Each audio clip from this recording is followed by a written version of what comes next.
دووڕووی دیموکراتەکانی ئەمریکا.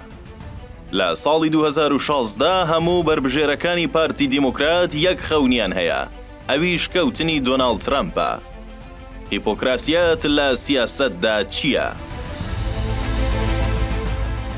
ڕەنگە زیادەڕەوی نەکەین ئەگەر بڵین مێژووی تۆمارکراوی مرۆڤایەتی دەیسەلمێنێت، ململانەی دەسەڵات دیارترین تەوەرە لە تیۆری فەلسەفی و پراکتیکیدا. بۆ نمونە تابلۆی سەردیوارەکان، پەیکەر و داستانە شعریەکان هەموویان سەرکەوتن لە شەڕەکان و شکۆمەندی سەرکردە سیاسیەکان نیشان دەدەن.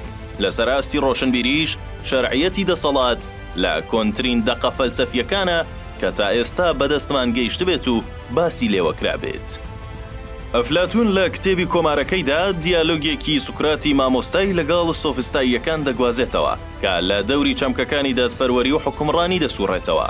لە نێویاندا باس لە هەندێک شار دەکات کە لەلایەن کەسانی تایبەتەوە حکم دەکرێن.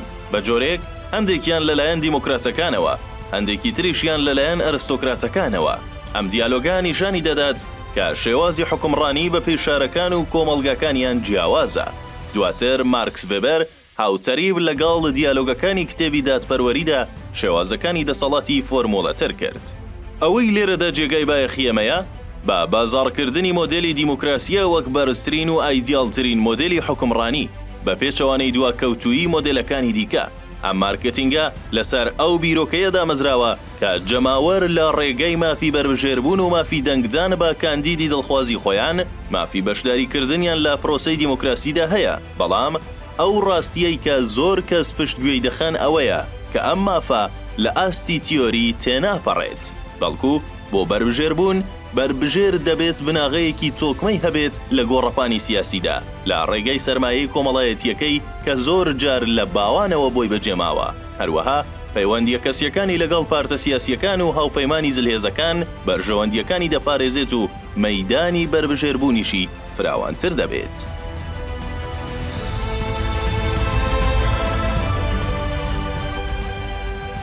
هەرچی سەبارەت بە دەنگدانە، تاکەکان مامەڵە لەگەڵ بژاردە سنووردارەکان دەکەن کە بۆیان هەڵدەبژێردرێت. هەر لادانێکیش لەو بژاردانە بەمانەی لە دەستدانی دەنگەکە دێت.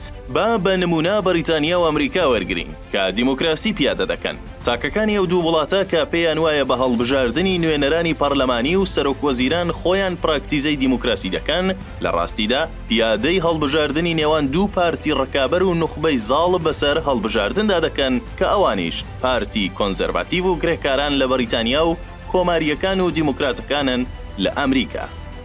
سەرەڕای هەموو هەوڵەکان بۆ کۆنترۆڵی حیزبەکان بەسەر هەڵبژاردن و جەماوەردە، بەڵام هێشتا جەماوەر هەر بە دڵسۆزی دەمێننەوە بۆ حیزبەکەیان. ئەمەش بەهۆی ئەو استراتیژی تۆقاندنەی کە هەردوو حزب دژ بە یەکتر پیادەی دەکەن بە خستنە ڕووی ئایدیانە گۆڕەکانی کۆنەپەرستی و لیبرالیزم. ئەمە جگە لە توانای دارایی هەردوو لایەنی کێبڕکێکار بۆ دابینکردنی دارایی کەناڵەکانی میدیا لە ڕێگەی ڕیکلامی سپۆنسەرەوە، کە ئەمەش بەشێکە لە کولتورێکی سەرمایەداری دامەزراو کە لەسەر بنەمای سنووردارکردنی کێبڕکەی نێوان دوو زەبەلەح بەڕێوە دەچێت و هەرجارە و بەنۆرە یەکێکیان لە پێشەوەیە. ئەمڕۆ ئێمە لە لێواری ئاڵۆسترین هەڵبژاردننی سەرۆکایەتی ئەمریکا دەین. شەڕێکی میدیایی دەبینین کە دەکەوێتە چوارچێوەی ئەو استراتیژەی کە زۆربەی دەستگاکانی ڕاگەیاندنی ئەمریکی لە دوای هەڵبژاردنەکانی ساڵی 2016ەوە پەسەندیان کردووە. ئەمەش لە پێویستی دەنگدان بە دیموکراتەکاندا کورت کراوەتەوە و ڕێگریکردنە لە دۆناڵد ترامپ با گەیشتن بۆ پۆستی سەرۆکایەتی ئەمریکا. دەتوانین بڵین گرنگترین خاڵ لە بەرنامەی هیلاری کلینتۆن لە 2016 و جۆ بایدن 2020 و کامالا هەریس لە 2024 بریتیە لە باشکستی ترامپ ببینین.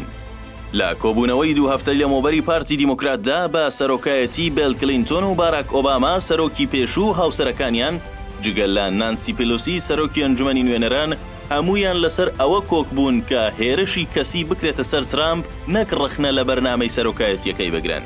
ئایرۆنیەکە لەوەدایە کە ڕخنە لە ترامپ دەگرن کە هێرش دەکاتە سەر نێارەکانی. لە نێویاندا کامالا هەریس کە لە وتاری کۆبوونەوەکەدا بە ترامپی وت ئەگەر شتێکت هەیە بیڵێیت کاتێک ڕوبەڕووم دەبیتەوە بیڵێ.